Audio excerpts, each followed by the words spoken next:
आदरणीय परमात्मा स्वरूप संत महात्मा जी, राजा महाराजा, सुरक्षाकर्मी, वेद पाठी ब्राह्मण, ज्ञानीजन, संगीतकार, फिल्म अभिनेता, पत्रकार, जमींदार, कथावाचक, शिक्षक, प्रेरकर्ता, सर्व परमात्मा के प्रिय भक्तजन, आप सभी को नमस्कार, राम राम, सीताराम, जय श्री कृष्णा, राधे राधे, उमापति महादेव की जय, जगतपति महादेव, जीवपति महादेव की जय करते हैं।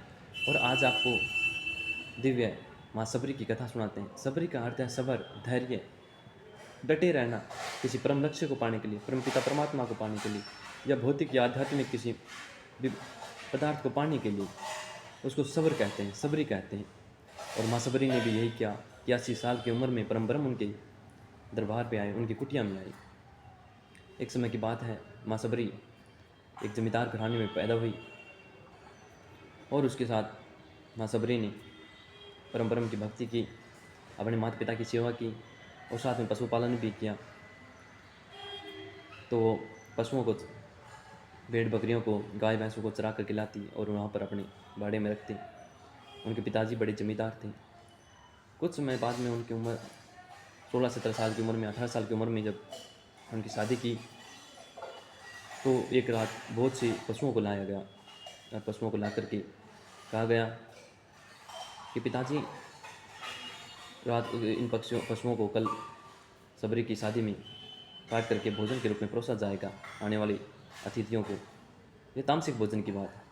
मनुष्यों को ये तामसिक भोजन नहीं खाना चाहिए, जिससे उनका शरीर भारा होता है, बुद्धि मोटी होती है और परम ब्रह्म की ओर हम नहीं जा पाते, आलस्य आता है, नकारात्मक ऊर्जा शरीर में उत्पन्न होती है। जितनी वो चीखें चलाते हैं, उसी तरह हमारे शरीर के अंदर भी आत्मग्लानि और बहुत सी परतें चढ़ जाती हैं भारी माया की, जो परमात्मा नहीं मिल पाता। तो सबरी को समझ में आया कि मेरी वजह से अगर इतने जीवों की हत्या हो तो मुझे विवाह नहीं करना चाहिए। और माँ सबरी रात को ही घर छोड़ करके चली गई गुरु जी के आश्रम में। उनके प्रिय जो गुरु थे, सबरी ने अच्छा किया। एक मानवता के कल्याण के लिए, हम एक जीवों के कल्याण के लिए अच्छा कार्य करें और एक अपने निजी कल्याण के लिए कार्य करें। निजी कल्याण के लिए नहीं, सार्वजनिक कल्याण के लिए जीवन का त्याग ही सर्वश्रेष्ठ त्याग है। इसीलिए हमें मनुष्य जीवन मिलता है कि हम मानवता की सेवा करें। मानवता की सेवा ही परमात्मा की भक्ति है। परमात्मा की भक्ति से परम ब्रह्म प्रसन्न होता है। इस पर चलना कठिन तो होता है, लेकिन परम आनंद बहुत आता है। परम आनंद तब आता है क्योंकि प्रति क्षण परमात्मा आपके चारों ओर, आपके साथ, आपके हृदय में, आपके बाहर, दाएं बाएं, ऊपर नीचे आपके साथ रहते हैं। इसलिए परमानंद कहा जाता है इस अर्थ को। नहीं तो सुख और दुख में कि कुछ समय के लिए माया मिली, फिर चली गई, फिर दुख और सुख, आनंद देवताओं तक के दर्शन हो जाते हैं और परमानंद की परम ब्रह्म का दर्शन हो गया। ये 4 परिभाषाएं हैं परम आनंद तक जाने। उसके बाद माँ सबरी ने अपने गुरु की भक्ति की, वहाँ आने वाले संत महात्माओं की सेवा की, उनको भोजन इत्यादि, उनके वस्त्र इत्यादि साफ सफाई के कार्य किया और आश्रम में रही। एक दिन उनके गुरु जी ने कहा, सबरी सब्र रखना, परम ब्रह्म श्री रामचंद्र, त्रिलोकी के सम्राट, विराट विष्णु, माँ दुर्गा के अवतार, परम शून्य धाम से 5वें घर पर अयोध्या के अंदर से जब उनका सीता का हरण हो जाएगा तो श्री रामचंद्र जी आएंगे और तेरे दरबार पे दर्शन देकर जाएंगे।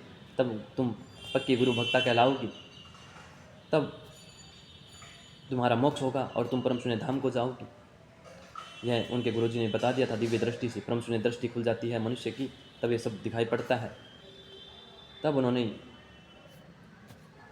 धैर्य रखा, रोज़ झाड़ू लगाती, फूल बिछाती रास्ते के अंदर और रोज़ धैर्य रखकर इंतज़ार करती कि राम आएंगे।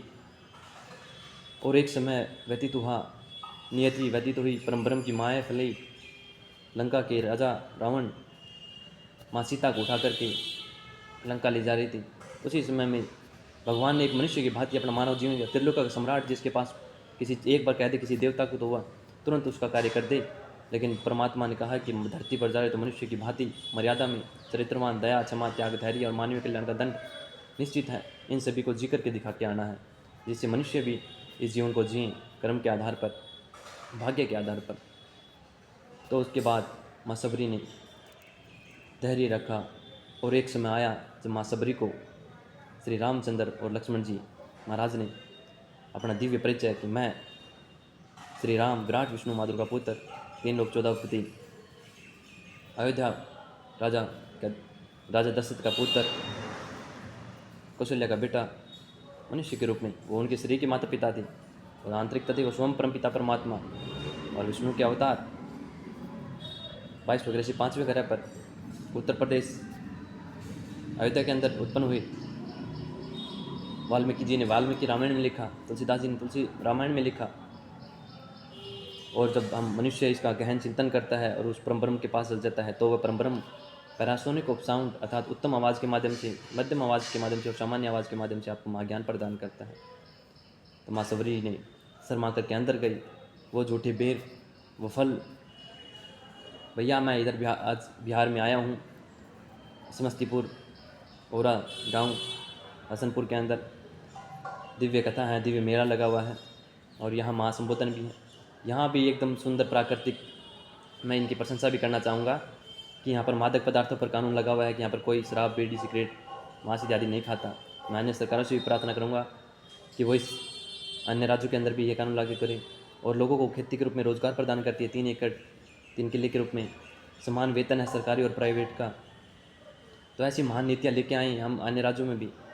और सत्य सनातन धर्म के अंतर्गत एक धर्म की पत्नी, एक धर्म की संतान, 3 धर्म की संतानी, एक धर्म का पति जैसी दिव्य नीतियाँ हैं। और फलों के वृक्ष, फूलों के वृक्ष, बैल, घोड़े इत्यादि पाले जाते हैं, प्राकृतिक खेती की जाती है। 18,000 प्रति व्यक्ति शुद्ध सोने के सिक्कों के रूप में आने वाले 2045 तक भारत विकसित हो, उसका लक्ष्य रखा है इन्होंने। तो इस तरीके से मानव जीवन विकसित होगा। माँ बहन बेटियों की, संत महात्मा, राजा महाराजा, सुरक्षा कर्मी, वेद पाठी, ब्राह्मण, ज्ञानी जन, संगीतकार, फिल्म अभिनेता, पत्रकार, जमींदार, सभी की सुरक्षा के लिए सजाए मोक्ष का प्रावधान है। इस राज्य में इतने कठोर कानून हैं जो हमने कभी कल्पना की थी, वो यहाँ हमें साक्षात देखने को मिले और अन्य राज्यों में भी ऐसे मिले 2045 तक, जिससे मानव जीवन विकसित हो। मैं इसे हृदय के साथ इस कामना करता हूँ। और कथा के अंदर माँ सबरी ने झूठे बेर खिलाए श्री रामचंद्र जी को और माँ सबरी ने उन्हें दिव्य रास्ता बताया, जहाँ मैनक पर्वत पर सुग्रीव और बाली, जिनमें सुग्रीव जी और श्री हनुमान जी किष्किंधा कांड में आता है, से मिलने के लिए वह, जिनसे श्री रामचंद्र जी के सभी संकटों का हरण हुआ। और माँ सबरी शरीर त्याग करके परम शून्य धाम को गई, बुरी भक्ता कहलाई, सबरी कहलाई। उस छोटी सी भक्ति ने, उस छोटे एक दिन के त्याग ने उसको परम ब्रह्म से दर्शन करवा दिया मनुष्य के रूप में।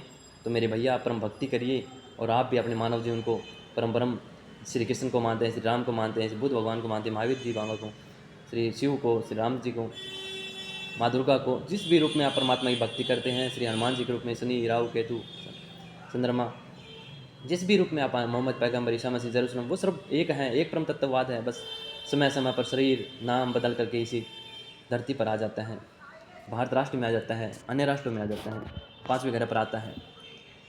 और अपना भी मोक्ष करिए, सत्य के साथ रहिए। सत्य कठिन ज़रूर है लेकिन सरल भी बहुत है। जब आप उसके पास जाओगे तब आपको बहुत सरल लगने लगेगा, आप उसके पास नहीं जाओगे तो कठोर लगेगा। जैसे कुएं से पानी निकालना, कुछ समय के लिए हाथ पैर दुखते हैं, फिर आराम होता है, उसी तरीके से जब परमात्मा की भक्ति की ओर जाओगे तो कुछ समय परेशानी होगी, फिर आराम, परमानंद आएगा। तो अपने परम भक्ति कीजिए, धन दौलत भी कमाइए, नाम ऐसो आराम शोहरत भी कमाइए, साथ में परमात्मा की भक्ति को भी रखिए, सुमिरन भी करते रहिए। हरि नाम जग में जानो नहीं तो जानो के जग माया में, सो हरि दर्शन नाम जानो तो हरि दर्शन क्षण क्षण में पायो।